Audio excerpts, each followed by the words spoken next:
રાજ્યના દરેક નાના શહેરની બહાર સરકારી કચેરીઓમાં અત્યારે મોટી મોટી ભીડ જોવા મળી રહી છે. ભીડ એટલી કે ક્યાંક લોકોને રાતવાસો કરવો પડી રહ્યો છે તો ક્યાંક કામ ધંધો છોડી મજબૂરીના મારે આ કચેરી ઓફિસની બહાર લાઈનમાં ઊભા રહેવું અથવા તો બેસવું પડે છે.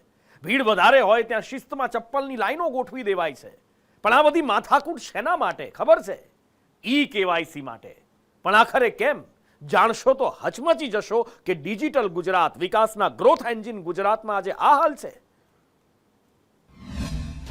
ઈ-કેવાયસી ની મજબૂરી, લોકોને હાલાકી. ઈ-કેવાયસી માટે ધંધે લાગ્યા નાગરિકો. અવ્યવસ્થાના કારણે લાગી લાઈનો. સરકારના એક નિર્ણયે વિદ્યાર્થીઓ અને વાલીઓને રેશન કાર્ડ, બેંક અને આધાર કાર્ડની લાઈનમાં ઊભા કરી દીધા છે. વિદ્યાર્થીઓને મળવાપાત્ર શિષ્યવૃત્તિ માટે ઈ-કેવાયસી ફરજિયાત કરતા બાળકો, વાલીઓ અને શિક્ષકો ભણવાનું, ભણાવવાનું અને કામ ધંધા પડતા મૂકી ઈ-કેવાયસી કરવા ધંધે લાગ્યા છે.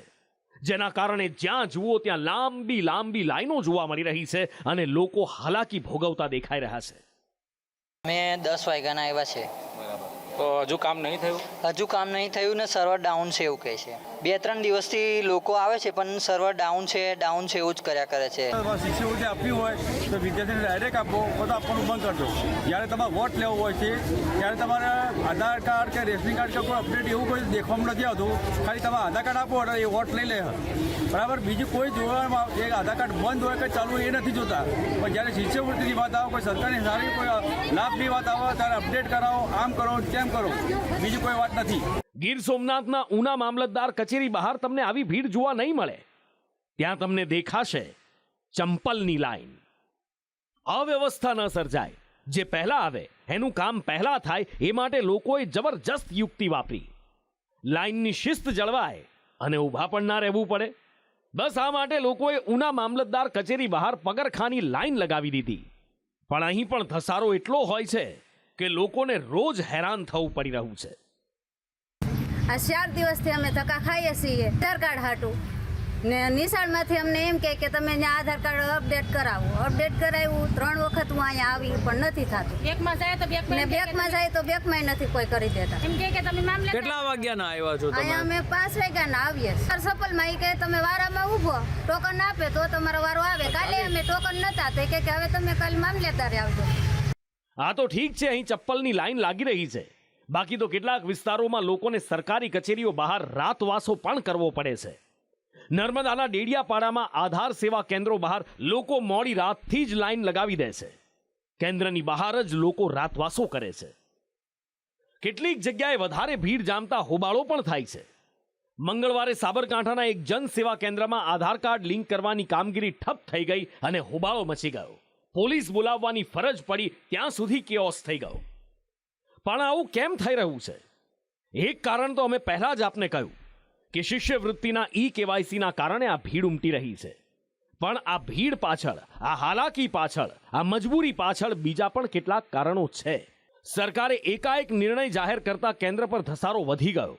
ઓછા કેન્દ્ર હોવાના કારણે લોકોની મુશ્કેલી વધી. આ બધા વચ્ચે સર્વર ડાઉન જેવી ટેકનિકલ સમસ્યા ડિજિટલ ભારતની અંદર આવી રહી છે, જે લોકોની મુશ્કેલી વધારે. નર્મદા ડેડિયાપાડામાં લોકોને પડી રહેલી મુશ્કેલીને લઈને ધારાસભ્ય ચૈતર વસાવાએ વિસ્તારમાં નવા કેન્દ્રો શરૂ કરવાની માંગ કરી.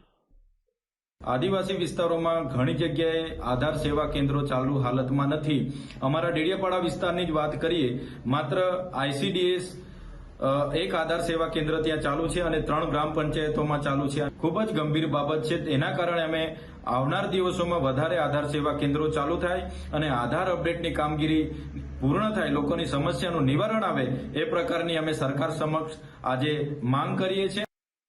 લોકોના મનમાં મૂંઝવણ એ છે કે સરકારે એકાએક આવો નિર્ણય કેમ કર્યો, જેના પર શિક્ષણ મંત્રી કુબેર ડિંડોર કહી રહ્યા છે કે કેટલાક લોકો જૂની વ્યવસ્થાનો ફાયદો ઉપાડી વિદ્યાર્થીઓની શિષ્યવૃત્તિ ખાઈ જતા હતા અને હવે આ નવા નિર્ણય પછી વહીવટ પારદર્શક થશે.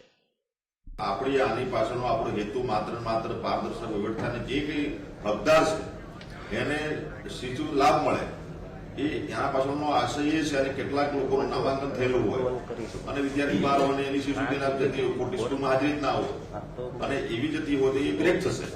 એટલે સાચો લાભાર્થી આમાં આઈડેન્ટિફાઈડ થાય અને વિદ્યાર્થીઓ અને જેનું નામ રહી ગયું છે એ સરકારમાં દાખલ થાય તેને અન્ય લાભ પણ મળવાનો છે.